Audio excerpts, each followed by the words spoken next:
The night Audrey Holt showed up at my door, I had grease under my fingernails, a half-eaten bowl of chili on the counter, and 3 unpaid invoices sitting on the kitchen table that I had been pretending weren't there for 4 days. It was close to 10 on a Tuesday in late October, the kind of night where the wind comes off the ridge and finds every gap in the siding, and the house makes sounds that remind you it's older than anything you own. I had been out since morning fixing the hydraulic line on the skidder we used for pulling logs down to the mill road. When I finally came in, I didn't bother changing, just washed my hands, reheated whatever was left from the night before, and sat down with the kind of tired that starts in your boots and works up. Then someone knocked, not the soft, polite kind. The kind that says I didn't want to do this, but here I am. I wasn't expecting anyone. My nearest neighbor was the Holt property, half a mile up the road through the pines. I had known Walt Holt most of my life. He had hired my father for seasonal work when I was a kid. Later, when the logging company I worked for folded and I bought the 12 acres between our properties to start my own small operation, Walt was the one who lent me his splitter for 2 weeks without asking when I'd return it. Good man. Quiet. Fair. He had passed in August, and I still wasn't used to his truck not being in that driveway when I went past. When I opened the door, his daughter was standing on my porch. I recognized Audrey from the funeral and from a handful of times over the years when she'd been home visiting. She was maybe 27, 28. Worked as a paralegal up in Asheville, last I heard. She had her father's eyes, that same steady look that didn't flinch much.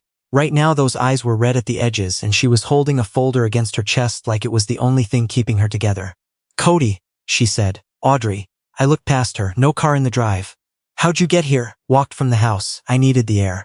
She paused, or I needed to keep moving, I'm not sure which. I stepped back. "Come in." She came inside and stood in my front room the way people do when they're not sure they should have come at all. I grabbed a clean dish towel from the laundry basket on the chair and offered it to her because her jacket was wet at the shoulders and I didn't know what else to do. "You want coffee? I've got some from this morning. It's terrible." "Sure." I put it on the burner to reheat and waited. She sat at my kitchen table without being asked, which told me she was more tired than she looked. "It's the trust," she said.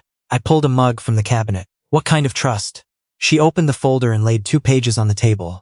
They were clean, fresh printed, not the kind of worn document you'd expect. The lawyer's name was at the top. I knew him. Bob Callahan, office on Main Street in Dunmore, the kind of man who'd been handling estates in this county since before I was born. "Dad set up a revocable trust for the sawmill property," she said. "I knew about it. I thought I understood it." She pressed her fingers flat on the page. "There's a management clause. If I want full operational control within the first year, I have to demonstrate active business partnership, meaning someone with documented industry experience has to co-sign as a managing partner for at least 90 days. I set the mug in front of her. Or the property goes into a managed trust administered by the county until I can prove I can run it independently. Which could take years, and in the meantime my Uncle Warren has filed a petition to be named the managing trustee. I sat down across from her. Warren Holt was Walt's younger brother. I had met him twice, both times at family events. Both times he had been wearing shoes that didn't belong on a gravel road, and talking about development potential in a county that didn't have any. He and Walt had not been close, I knew that much. "When did you find out about the clause?" "Today. Bob Callahan called me in this afternoon. Said he'd been trying to reach me for 2 weeks, but I had the wrong number on file." She gave a short, humorless breath. 2 weeks, Cody. Warren's petition has a hearing date. It's in 6 weeks. The coffee was still too hot, but she wrapped both hands around the mug anyway. "What kind of experience counts?" I asked. "For the cosigner." She slid the second page toward me. "Licensed timber operation. At least 3 years. Documented." I looked at the page. I had been running my own operation for 5 years. I was licensed through the state. My father had worked wood his whole life and taught me enough that I didn't make the mistakes that got people hurt or broke. I looked up at her. She was watching me with the kind of careful look that meant she'd already thought about everything she was about to say. "I'm not asking you to run it for me," she said. "I know that's what it sounds like. I'm asking you to sign on paper while I learn what needs to be learned. 90 days. You'd have a say in decisions, which is fair because you'd be accountable. But the goal is for me to take it over clean at the end. And Warren, if we file the partnership before his hearing, his petition doesn't hold." Bob said so. I got up and walked to the window. Outside it was full dark, just the pines moving slow against the sky. "Audrey, I know. Your father built that mill from a planer shed and a used bandsaw. He ran it for 30 years. I know. It's not a small thing to walk into. I know that too." Her voice stayed even. "I grew up watching him do the books at that same table every Sunday night. I know what the margins look like in a slow quarter. I know which contracts pay on time and which ones will string you along until February. I just never ran the floor." She stopped. "Warren has never set foot on the floor either. But he's got a lawyer and I've got 6 weeks." I turned around. She wasn't crying. She looked like she had already done that part, maybe on the walkover, maybe somewhere before that. What was left was just a woman sitting at my table asking for something she couldn't buy anywhere else and didn't have another place to look. "One condition," I said. She straightened. "I don't do anything halfway. If I sign on, I'm not a name on a form. I'm actually there. And that means you listen when I tell you something matters, even when you think it doesn't. And you tell me everything. Nothing gets decided on that property without you saying it to me straight first. No surprises for either one of us." She nodded slower this time. "I can do that." I sat back down. "All right, call Bob Callahan in the morning and tell him we're filing the partnership." For a second she just looked at me. Not with relief exactly. More like she had been holding a breath so long she forgot what it felt like to let it go. "Thank you," she said quietly. I shook my head. "Don't thank me yet. You haven't seen the mill at 5:30 in the morning." We filed the paperwork the next week. Bob Callahan looked at both of us over the top of his glasses and asked 3 careful questions, then nodded and drew up the documents. Audrey signed first. Her handwriting was steadier than I expected. That afternoon she followed me out to the Holt mill for the first time since the funeral. The property sat on 11 acres off the county road, backed up against a creek that ran fast in spring and thin in August. The main building was a working sawmill, 2 decades old, solid frame, with a planer, a bandsaw rig, and a drying shed off the back. Walt had kept it clean. The kind of clean that said he took the work seriously, not the kind that said he was trying to impress anyone. There were 2 employees, both men who had worked for Walt for years. Their names were Ted and Phil. Neither of them said much when we pulled in, just looked at Audrey and then at me and went back to what they were doing. I had known Ted since high school. He was a careful worker and he didn't waste words. Phil was older, mid-50s, knew more about that planer than the company that built it. Both of them were good. Both of them were also waiting to see who they were supposed to be working for. I let Audrey take the lead. She introduced herself, even though they already knew who she was, and asked Ted to walk her through the current job queue. He glanced at me once. I looked at the ground. Audrey said, "Ted." He looked back at her. "Whatever my dad trusted you to run, I want to understand it. Walk me through it, please." There was a long second. Then Ted said, "Yes, ma'am," and took her inside. Phil came to stand beside me while they went in. "She gonna be all right?" he asked. "She's Walt's daughter," I said. Phil thought about that for a second and then nodded, like that was a sufficient answer. Maybe it was. The first 2 weeks were rough in the way that new things are rough when you can't skip the learning and no one can do it for you. Audrey drove out every morning at 6. She wore boots that weren't quite right for the yard and bought better ones after the 3rd day without me saying anything. She asked questions that were sometimes obvious and sometimes surprisingly sharp. She made a mistake on a delivery schedule her 2nd week, told the wrong date to a contractor over in Spruce Pine, and had to call back and fix it. She called to tell me after she'd already made the call herself. "Done," she said on the phone. I moved the date and offered him a small discount for the trouble. He said okay. I waited a beat. "You didn't have to offer the discount." "I know, but it was my mistake." I didn't argue with that. Warren sent a letter the 3rd week, addressed to the property. It was from his attorney, asking for documentation of the partnership's legitimacy, and citing a technicality in the trust language about what qualified as industry experience. I read it twice, then handed it to Audrey without editorializing. She read it at the kitchen counter of her father's house, where she'd been staying since she came back. Then she set it down and said, "He's going to keep doing this." "Yes, what do you want to do?" I looked at her. She had said it without thinking, then caught herself and straightened up. "What do you think we should do?" she corrected. "Bob Callahan can answer the letter. It's a delay tactic, not a real argument. We just keep operating and keep documentation of everything." She nodded and picked up her pen. Warren showed up in person on a Friday morning in early November. I heard the truck before I saw it, a rented SUV clean enough to belong in a parking garage, not a working sawmill yard. He parked between the drying shed and the log deck, which was exactly the wrong place to park and exactly the kind of thing someone did when they wanted to establish that they didn't know and didn't care. Audrey was inside with Ted going over inventory when I walked out to meet him. Warren was in his mid-50s, trim in the way that came from a gym and not from work, and he had the particular kind of confidence that belonged to men who were used to getting rooms to agree with them before anyone else had spoken. He smiled when he saw me. The smile wasn't friendly. "Cody Marsh, I didn't realize you were involved in this." "I'm the managing partner," I said. "Audrey brought you up to speed." "She did. Through a lawyer." He looked around the yard with the expression of a man appraising something he was planning to sell. My brother put a lot of time into this place, he did. It'd be a shame if it got run into the ground by people who didn't know what they were doing. I said nothing. He looked back at me. You're one bad contract away from losing your own operation, aren't you, Marsh? Tough year for small timber. I heard you had to renegotiate with Hendrick's Supply. That was true, and the fact that he knew it told me he had done his homework in the way people did when they were building a case rather than having a conversation. Warren, we both turned. Audrey had come out of the mill building. She had a clipboard in one hand and she walked across the yard without hurrying. She stopped a few feet from her uncle and looked at him straight. If you need to talk to someone about the property, you talk to me, or to Bob Callahan. You don't show up here during working hours and take up the yard. Warren's smile stayed, but it tightened. I'm your family, Audrey, I know that. Her voice was level. And when you filed a petition to take control of my father's property 3 weeks after we buried him, I didn't stop being your family either. But this is my mill, and you're standing in the middle of my workday. The yard was quiet. Ted had appeared in the doorway of the main building. Phil had come around the corner of the drying shed. They weren't doing anything, just standing there. Warren looked at them, then back at Audrey. You'll run this place into the ground.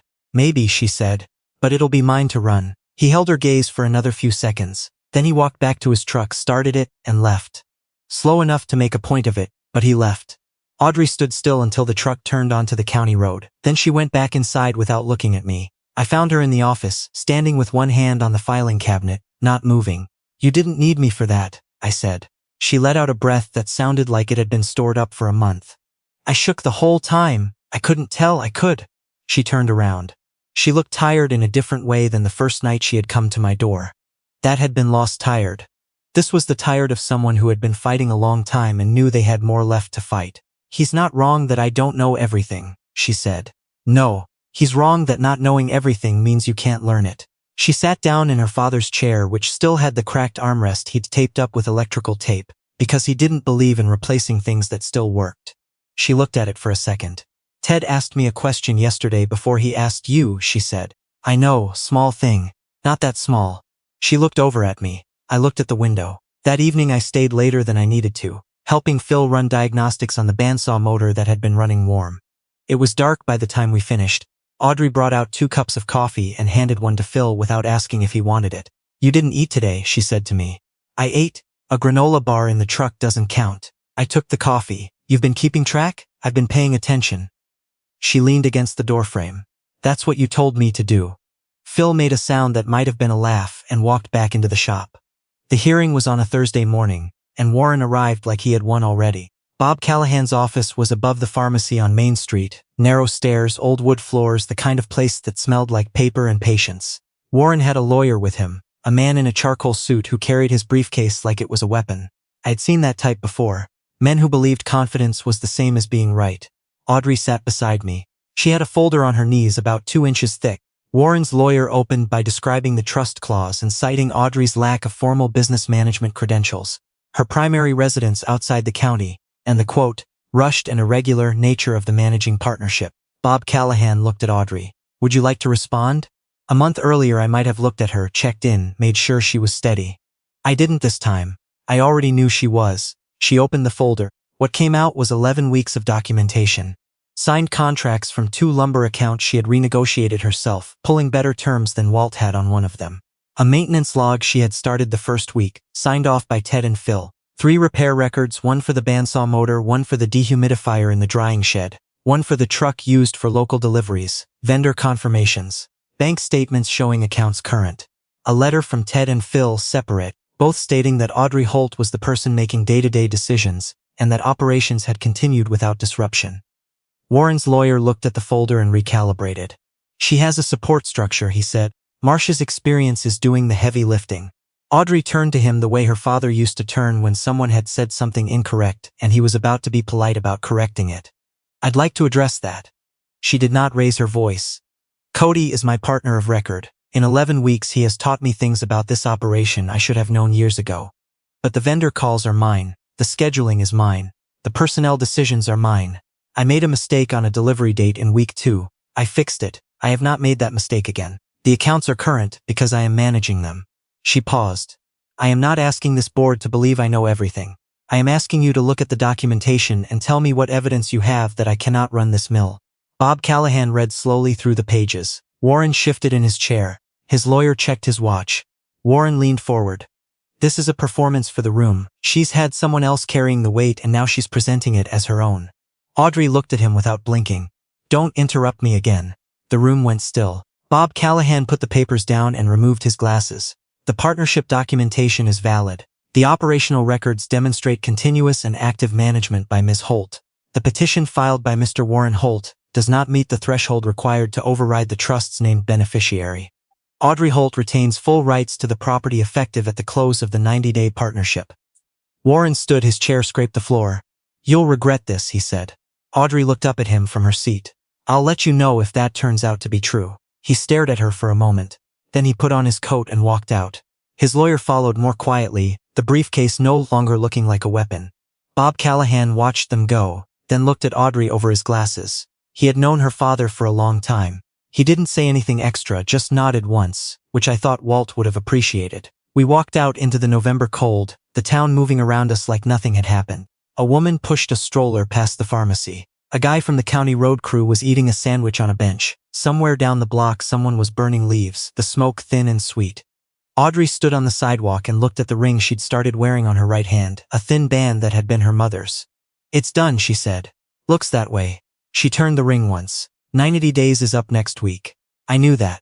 I had known it for a while. She looked at me. You don't have to stay on. I waited. You held up your end, she said. You did more than that. But the agreement was 90 days, and the mill is mine. Now if you want to go back to just running your own operation, I won't hold it against you. A car went past on Main Street. The leaf smoke drifted between us. 90 days ago I had made a practical decision. A neighbor needed a specific thing I had. It was the right thing to do, and I did it. That was how I had explained it to myself, when I lay awake the first few nights listening to the house settle. But I thought about Audrey at 6 in the morning in boots that weren't quite right yet. I thought about her on the phone fixing her own mistake before I knew it had happened. I thought about her standing in that yard telling Warren that it would be her mill and her regret. And the way Ted and Phil had come around the corner just to stand there, because sometimes that was all standing with someone looked like. The reason I signed on, I said, wasn't because I had the paperwork for it. She looked at me. Your dad was fair to my family when it mattered. I told myself that was why. I looked up the street, then back at her, but I stayed because of you. Because watching you learn that mill was. I stopped. Started again, watching you decide to stay and do the work instead of taking whatever Warren would have offered. That wasn't the deal I made, that was just something I didn't expect to see. Her mouth opened slightly. She didn't say anything right away. I'm not going anywhere, I said. Not unless you want me to. She was quiet for long enough that I thought maybe I had misjudged. Maybe the line between a business partnership and something else was one I had crossed too far. Then she reached over and took my hand. Not dramatic, just straightforward, the way she did most things. I put coffee on before we left this morning, she said. It'll still be warm if we drive straight back. That's a low bar. Maybe. She started walking toward the truck. But I know how you take it. I followed her. The ridge above town was rust and gold, the last of the October color holding on. Our two properties sat a half-mile apart up that road, backed up against the same tree line, sharing a fence that had been there since before either of us could remember. I had thought of my 12 acres as mine and hers as hers for so long that it had never occurred to me to think of them as anything else. It occurred to me now.